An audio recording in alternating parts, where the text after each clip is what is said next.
നമുക്ക് ഒരുപാട് സങ്കടങ്ങൾ വരിക. അത് ആവർത്തിച്ച് ഒരു സന്തോഷം കിട്ടുമ്പോഴേക്കും പിന്നീട് വരുന്നത് മുഴുവൻ സങ്കടങ്ങളാണ്.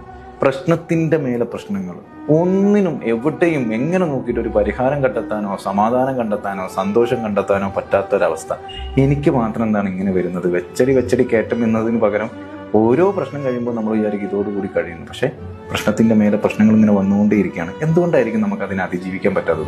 അതിന്റെ പ്രധാനപ്പെട്ട കാരണം എന്താണെന്നറിയോ? നമ്മുടെ ജീവിതത്തിന്റെ റെസ്പോൺസിബിലിറ്റി നമ്മൾ ഏറ്റെടുക്കുന്നില്ല എന്നുള്ളതാണ്. എന്തിനും ഏതിനും നമ്മൾ തീർക്കേണ്ട പ്രശ്നത്തിന്റെ പരിഹാരം നമുക്ക് തീർക്കാൻ പറ്റുമോ എന്ന് ചിന്തിക്കുന്നതിന് പകരം നമ്മൾ വേറെ ഒരാളെ അതിന് സഹായത്തിനായിട്ട് വിളിക്കും. ആ സമയത്ത് അയാൾക്ക് തോന്നിയ അഭിപ്രായങ്ങളും കാര്യങ്ങളും പറഞ്ഞ് ആ പ്രശ്നത്തെ വീണ്ടും ഭീകരമാക്കും. ഒരു പക്ഷേ ആ പ്രശ്നത്തെക്കുറിച്ച് നമ്മൾ പ്രോബ്ലം എന്താണെന്ന് ചിന്തിക്കുന്നതിന് പകരം ആ പ്രോബ്ലത്തിന്റെ സൊല്യൂഷൻ എന്താണെന്ന് ചിന്തിച്ച് സ്വയം പരിഹാരം കണ്ടെത്താൻ ശ്രമിച്ചിരുന്നെങ്കിൽ നമുക്കതൊരു അനുഭവ സമ്പത്തായി മാറുകയും അടുത്ത